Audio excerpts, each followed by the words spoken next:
22 फरवरी के दिन जिन बच्चों का विज्ञान का जो पेपर है वो पेपर कुछ इस तरह का रहेगा। ठीक है, ये आपका इंपॉर्टेंट पेपर है ना। पूरा पेपर मैं आपको सोल्व कराऊंगा, सेट ए भी कराऊंगा, set A B C D. ये बड़ी ही मोस्ट इंपोर्टेंट प्रश्नों की श्रृंखला है। यदि आप चैनल पर पहली बार हो, नहीं पता हो तो आपको बता दूं, ठीक है, कि आपको 6 पेपर प्रोवाइड कराए जाएंगे इस चैनल के माध्यम से। ये फेरस ऑक्साइड है और एल्यूमिनियम है, और यहाँ पर जो ये एल्यूमिनियम है इसने इसको आयरन को अलग कर दिया। तो कौन सी ये आपकी अभिक्रिया है? तो ये जो अभिक्रिया है, इस अभिक्रिया को अपन कहते हैं विस्थापन अभिक्रिया। जब एक तत्व दूसरे तत्व को उसके यौगिक से विस्थापित कर देता है तो ऐसी अभिक्रिया को हम विस्थापन अभिक्रिया कहते हैं।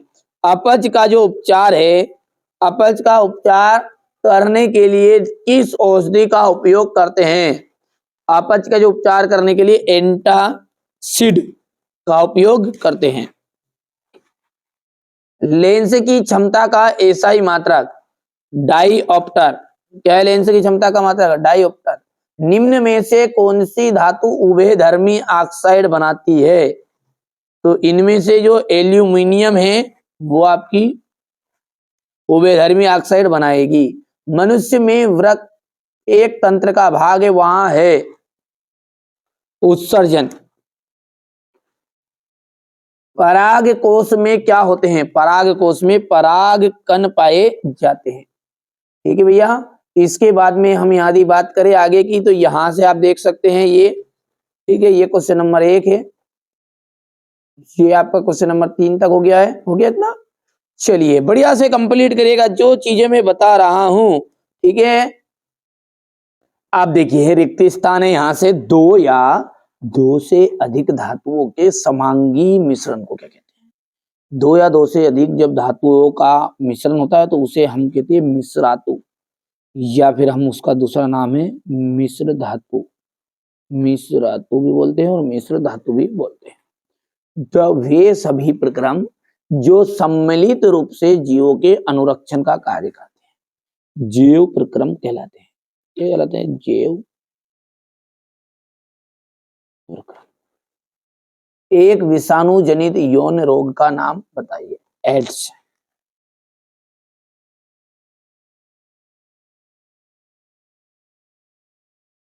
ठीक है, मानव ने में शिशु के लिंग निर्धारण जोड़े द्वारा होता है। तो XY, या फिर अपन बोल सकते उसे 23वां जोड़ा।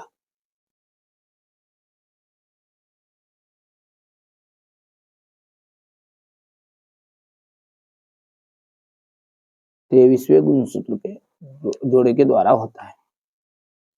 प्रतिबिंब में वस्तु का छोटा परंतु उल्टा प्रतिबिंब बनता है। तो ऐसा जो दर्पण है ना, वो आपका दर्पण है उत्तल दर्पण। कौन सा है? उत्तल दर्पण है। ठीक है, आपतन कोण का जो मान है वो सदैव परावर्तन कोण के मान के बराबर होता है। क्या होता है भैया? बराबर। ध्यान से समझिएगा, है ना। आपको जिस बच्चे को अच्छे से तैयारी करनी नहीं वो ध्यान से समझेगा, अच्छे से तैयार भी करेगा। यहां से आप क्वेश्चन नंबर जो 2 है इसका बढ़िया से स्क्रीनशॉट लेना, है ना। वृषण की बात करेंगे तो वृषण कोष में आ जाएगा। ऑक्सीजन का जो योग है वो उपचयन अभिक्रिया है।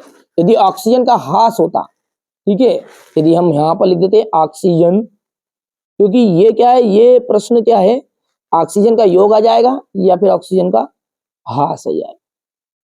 तो ये क्या है? आपकी अपचयन है। कौन सी अभिक्रिया है?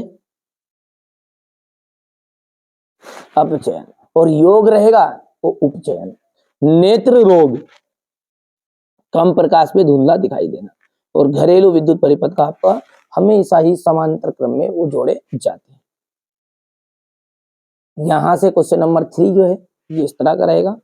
और कांसा, एक वाक्य में उत्तर है। अब कांसा मिश्र धातु किन किन धातुओं से मिलकर बनी होती है? तो तांबा और टीन से।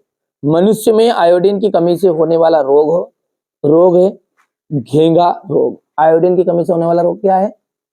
घेंगा रोग। बायोफिल्म में कायिक प्रवर्धन किस विधि से होता है? पत्तियों के द्वारा। उस दर्पण का नाम बताइए जो बिंब का आवर्धित और सीधा प्रतिबिंब बना सके। अवतल दर्पण। CFC का पूरा नाम क्या है? क्लोरोफ्लोरोकार्बन। ठीक है। एक आदर्श आमीटर का प्रतिरोध कैसा होता है? शून्य होता है। और वोल्ट मीटर का अनंत होता है। आप बढ़िया से कंप्लीट करो ना, मैं बार बार कह रहा हूं, बढ़िया से रहो, कोई रियल पेपर के लफड़े में मत पड़ो। ठीक है। ये जो मैं आपको 6 पेपर समझ रहा हूं, समझ लो इन्हीं में आपका रियल पेपर समाये थे। इस उद्देश्य से आप पढ़ो। आप क्या करो, परीक्षा देके आ गए होंगे कोई बच्चे, यदि आप बाद में देख रहे हैं तो आप समझ जाओगे। हिंदी के पेपर में जो मैंने 6 सेट बताए उसमें से पूरा फंसेगा, और फंसा है, देख लेना आप। ठीक है। यदि आप 5 फरवरी से पहले देख रहे हैं, पेपर परीक्षा शुरू नहीं उससे पहले, तो कोई दिक्कत नहीं है ना, परीक्षा में आएगा 100% श्योर है। इन बच्चों ने मुझ पर भरोसा किया है और इन्होंने इतनी परसेंटेज बनाई है। ठीक है। ये जो 6 पेपर हैं ये पढ़ी ही रिसर्च के बाद आपको प्रोवाइड कराए जा रहे हैं, ऐसा नहीं कि उठा के धर दीजिए। ठीक है भैया। तो यहां से सत्य सत्य की बात करेंगे ना, तो मेंडल नर युग्मक और मादा युग्मक में संलयन को निषेचन कहते हैं। बिल्कुल। मटर के पौधे का चुना था क्या मेंडल ने? बिल्कुल भैया। ठीक है। मेंडल ने अपने प्रयोगों के लिए टमाटर के पौधों को चुना। टमाटर का नहीं चुना था, किसका चुना था? मटर का। क्योंकि किसका चुना था उसने? मटर का। ये यहाँ पर कारण भी बता दिया मैंने आपको। चुंबकीय क्षेत्र रेखाएं एक दूसरे को प्रतिच्छेद करती नहीं। यदि वो एक दूसरे को प्रतिच्छेद करती है तो वो बताएगी अलग अलग दिशाएं, और ये संभव नहीं है। ओम विद्युत प्रतिरोध मापने की इकाई है, सत्य है। तारों का टिमटिमाना परावर्तन की क्रिया का परिणाम है, असत्य है। समतल दर्पण की वक्रता त्रिज्या किससे होती है? अनंत होती है। बिल्कुल एकदम राइट बात है। यहां से ये क्वेश्चन नंबर 5 है आपका। अच्छा, अब ये पेपर आप देखो, उसके बाद में है ना, क्योंकि इंग्लिश मीडियम वाले बच्चों का भी प्रश्न बताना पड़ेगा ना, ये पूरा सॉल्यूशन यहाँ पे मैं आपको प्रोवाइड कराऊंगा। चलिए पहले एक बार अपन पेपर को देखते हैं। वियोजन अभिक्रिया हो गई है, ये क्वेश्चन नंबर 7 है आपका। यहां से क्वेश्चन नंबर 8 है, ये क्वेश्चन नंबर 9, 10, 11, 12, 13, 14। बढ़िया से है ना भैया। आप तो अच्छी मेहनत करो, मैंने बोला ना। ये क्वेश्चन नंबर 15, 16, 17, 18, ये 19, 20। वियोजन अभिक्रिया को परिभाषित कीजिए। वियोजन मतलब समझ तो, वे अभिक्रियाएं जिनमें एक अभिकारक जो है ना वो टूटेगा। देखो यहां से टूटकर 2 बनाया, तो जब 2 बनाए तो वो कहलाती वियोजन। संयोजन इसका विपरीत है। संयोजन में क्या होता है? इसमें 2 मिलते हैं और 2 मिलकर 1 बनाते हैं। ठीक है। जैसे एग्जाम्पल के तौर पर आप यहां पर देख सकते हैं, जैसे यहां पर मैंने लिखा C+O2, इसमें 2 बना और 2 ने मिलकर कितना बनाया? 1 बनाया है। पर यदि हम यहाँ जल की बात करें, एक था और मिलकर कितना बनाया है? 2 बनाया। तो ये ऊपर वाला संयोजन है और नीचे वाला वियोजन ही है। ठीक है। चलिए आगे बढ़ते हैं। उष्मा शोषी अभिक्रिया किसे कहते हैं? ठीक है। उष्मा शोषी अभिक्रिया को परिभाषित करना है। इसके बाद में धातुओं के भौतिक गुण समझाइए। देखिए धातुओं के भौतिक गुण है ना, बहुत ही सिंपल है। देखिए गलनांक उच्च होते हैं, उष्मा की सुचालक होती है, विद्युत की सुचालक होती है, कठोर होती है, आघात वर्धिता का गुण पाया जाता है, तन्यता का गुण पाया जाता है। तो ये आपके हो गए धातुओं के भौतिक गुण। 2 पूछे थे मैंने, 5-6 बता दिए। ठीक है। और 4 तो से कम करना है ना। अयस्क और गेंग को परिभाषित कीजिए। देखिए अयस्क क्या होता है? देखिए ऐसे खनिज ही है वो, अयस्क भी क्या है? खनिज है। पर ऐसे खनिज को हम अयस्क कहेंगे जिनसे हम धातुओं को आसानी से प्राप्त कर सकते हैं। यही परिभाषा होगी। ऐसे खनिज जिनसे धातुओं को आसानी से और लाभदायक तरीके से हम प्राप्त कर सकते हैं, उन्हें हम कहते हैं अयस्क। गेंग क्या? जो अयस्क होते हैं ना, उनमें कुछ व्यर्थ पदार्थ मिले होते हैं, अशुद्धियां पाई जाती है। तो हम जिस तरह हमारे आंख में पाई जाने वाली अशुद्धि गेंग क्या होती है? गेंग। और अयस्क में पाई जाने वाली अशुद्धि आपकी बनेगी गेंग। ठीक है।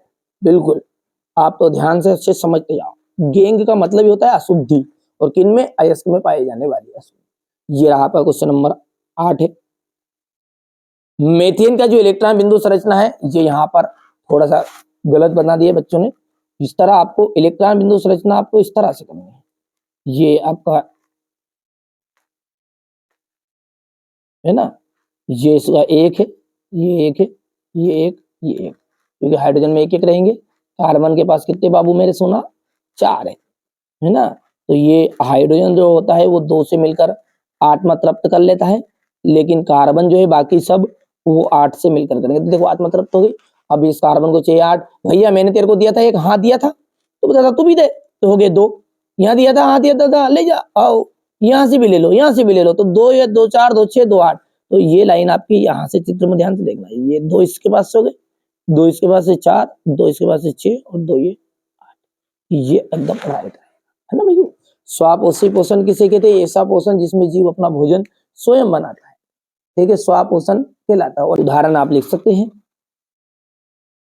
हरे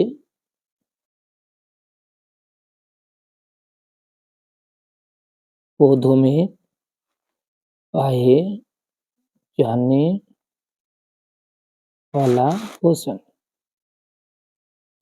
ठीक है भैया, चलिए आगे बढ़ते हैं। क्वेश्चन नंबर 9 हो गया था।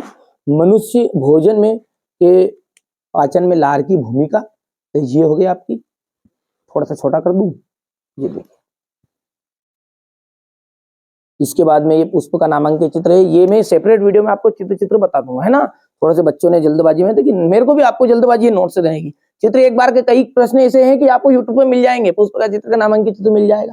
ठीक है, मैं इसी थोड़ी चाह रहा हूँ कि इसी चैनल से आप पढ़ो, कहीं से भी पढ़ो, पर भैया अब की बार 90 पार जरूर जाना है ना। आपकी बार मोदी सरकार बात की बात है, ये अभी हाल फिलहाल क्या करना है, आपकी बार 90 पार। ठीक है भैया, आप तो बढ़िया से कंप्लीट करो, कोई दिक्कत नहीं, कहीं से भी पढ़ो, यही चैनल है। अच्छा, कोई हम कलेक्टर थोड़ी है कि हमारे पास से ही पढ़ोगे तो भैया तब जाके टॉपर बनोगे, कहीं से भी पढ़ सकते हो, कहीं से भी आ सकते हो, लेकिन सही दिशा में और सही जानकारी के साथ। ठीक है भैया, एक व्यक्ति जो होता है ना, देखिए थोड़ा सा एग्जांपल के द्वारा समझ, एक 2 व्यक्ति यहाँ पर है, 2 व्यक्ति में से एक व्यक्ति, ठीक है, दिमाग से कमाता है और एक व्यक्ति हाथ से कमाता है। हाथ से कमाने वाले की वैल्यू है 500 रुपए, 1000 रुपए पर डे, ज्यादा ज्यादा 100 रुपए 300 रुपए की मजदूरी से 400 रुपए की मजदूरी मिलेगी, काम उसने भी उतना ही किया है। और एक व्यक्ति होता है थोड़ा स्मार्ट वर्क करने वाला, वो व्यक्ति भी 6 घंटा काम करता है और उसको 1500 रुपए उससे पड़ते हैं। ठीक है, तो भैया आपको कौन सा करना है, यानी कि कहने का मतलब सीधी सी साफ सुथरी बात है कि आपको काम ऐसा करो कि जो कम समय में ज्यादा रिजल्ट दे, और इसलिए आपको ज्यादा से ज्यादा महत्वपूर्ण प्रश्न पढ़ने हैं, ताकि वही चीजें आपको परीक्षा में काम आए। ये हो गया इतना लिंग निर्धारण वाला। ये यहां से लिंग निर्धारण में वाई गुणसूत्र की भूमिका को समझाइए, क्योंकि निषेचन के समय यदि एक्स गुणसूत्र वाला शुक्राणु एक्स गुणसूत्र वाले अंडाणु से संयुग्मित होता है तो समान एक्स एक्स गुणसूत्र के कारण संतान पुत्री होगी, और यदि वाई वाला गुणसूत्र एक्स से संयुग्मित होगा तो संतान पुत्र होगा। अब ये एक्स वाला सिस्टम किसके पास पाया जाता है? पुरुष में पाया जाता है। अतः हम कह सकते हैं, इससे सिद्ध होता है कि पुरुष का जो वाई गुणसूत्र है, सॉरी एक्स से एक्स से तो पूरा लेडीज में होता है, पर ये वाई वाले के कारण छोड़ा हुआ है, ये लड़का हुआ है। ये लड़का के लिए कौन उत्तरदायी है? पुरुष उत्तरदायी है ना। थोड़ा सा मेरा गलत बोल दिया था, एक्स वाला नहीं वाई वाला है ना। वाई वाला किसके पास है? पुरुष के पास है। बाकी पूरे एक्स से एक्स से पुरुष में भी है, लेकिन आखिरी वाला एक वाई है, और महिलाओं में क्या है? वो आखिरी वाला एक्स एक्स है। तो भैया यदि वो वाई वाला संयुग्मित होगा तब जाके लड़का पैदा होगा। तो यहाँ पर बताइए, लड़कों के लिए यानी कि छोरे पैदा करने के लिए किसकी कौन उत्तरदायी है? तो पुरुष है। ठीक है, बॉयज के लिए। तो यहां से देखिए प्रभावी और अप्रभावी लक्षण क्या होते हैं। जब विपरीत लक्षणों के साथ जोड़े का क्रॉस कराते हैं ना, तो पहली पीढ़ी में जो लक्षण दिखाई देते हैं उन्हें प्रभावी कहते हैं, और जो नहीं दिखाई देते हैं उन्हें अप्रभावी कहते हैं। सिंपल लैंग्वेज में, समय कम है, आपको ज्यादा डिटेली पढ़ना है तो ये सारे वीडियो मैंने पहले से यूट्यूब पे डाल रखे हैं आईएमपी के नाम से, है ना। तो देख लेना बढ़िया से। हमारा उद्देश्य यही है कि आप अच्छे अंक प्राप्त करो, कोई हमारे पास से जरूरी नहीं कहीं से पढ़ो, पर भैया अच्छे से तैयारी करो, और बिल्कुल है ना आपके परिवार का, आपके गांव का नाम रोशन जरूर करना है ना भैया। अच्छे से पढ़िएगा।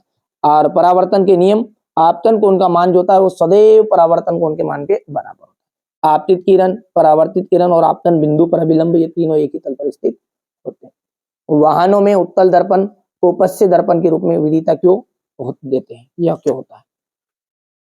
प्रकाश के अपवर्तन से आप क्या समझते हैं? इसके बाद एक क्वेश्चन नंबर ये 14, किसी विद्युत हीटर की डोरी क्यों उत्तप्त नहीं होती जबकि उसका तापन अवयव उत्तप्त हो जाता है? हो गया इतना क्वेश्चन नंबर 14 तक। विद्युत धारा का ऐसा ही मात्रक बताना है आपको, ये देख लीजिएगा। चुंबकीय क्षेत्र के दो गुणधर्म बताने हैं। चुंबकीय क्षेत्र रेखाएं वक्र रेखाएं होती है, ये एक दूसरे को कभी प्रतिच्छेद नहीं करती। किसी चुंबक, ये भैया पॉइंट से लिखना, ऐसा एरो मत लगाया ना है, ये तो बच्चों ने डिजाइन में लिख दिया है। बाकी आप तो बढ़िया से कंप्लीट कराओ। और एक सेपरेट वीडियो मैंने बना रखा है चैनल पर कि कॉपी में कैसे लिखना है। 5 फरवरी के दिन आपका पहला पेपर हो गया हिंदी का, है ना। और यदि आप अभी से इसको वीडियो मतलब जल्दी देख रहे हैं, हो सकता है 5 फरवरी पहले देख लिया हो, तो अच्छे से तैयारी करना। पहले चैनल पे एक वीडियो मिलेगा, आपको समझा रखा है मैंने, ठीक है, जाकर देख लेना कि कैसे आपको लिखना है परीक्षा में। चुंबक के निकट लाने पर दिक्सूचक की सुई विक्षेपित क्यों हो जाती है? दक्षिण हस्त अंगूठे का नियम बताइए। यहां से आप किसी क्षण चुंबकीय क्षेत्र और चुंबकीय क्षेत्र रेखाएं खींचिए। अम्ल वर्षा किसे कहते हैं? यहां से आपका है जैव निम्नीकरणीय और अजैव निम्नीकरणीय पदार्थ में अंतर आपको बताना है।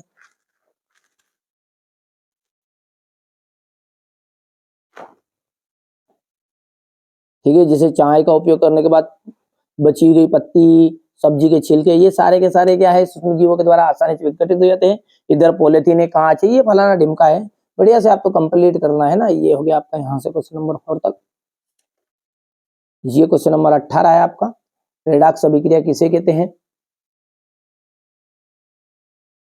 ये संचारण है। नमी के संपर्क में जैसे कोई भी लोहे की बनी हुई वस्तु आती है तो वो अपने आप को क्या कर लेती है, संचारित कर लेती है, और इस प्रक्रिया को हम कहते हैं संचारण। लोहे पे जंग लगना एक इसका महत्वपूर्ण उदाहरण है। विकृत गंधिता, तेल और वैसा युक्त पदार्थ जो होते हैं ना, अपन चिप्स पापड़ को देखते ही हैं, थोड़े देर में के लिए, घंटा 2 घंटा तो अच्छे लगते हैं, 2-4 घंटे के बाद में कैसे लगते हैं वो, बिल्कुल खराब।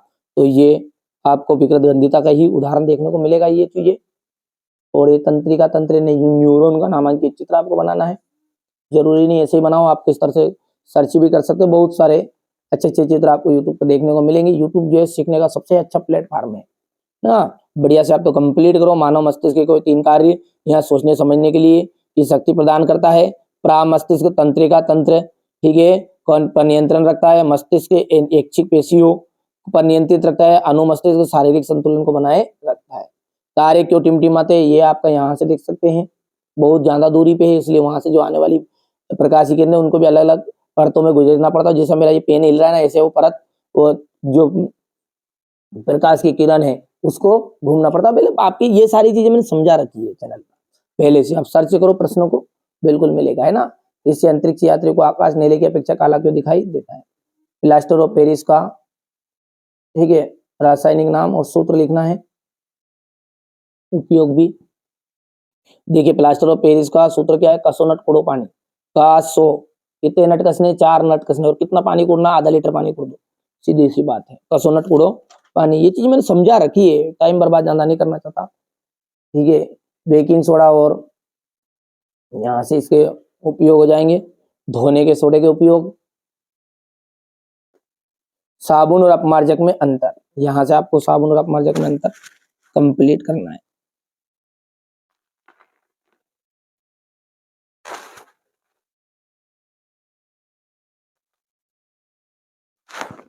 हो गया है। साबुन और अपमार्जक में अंतर, ये यहाँ से देख सकते हैं आप।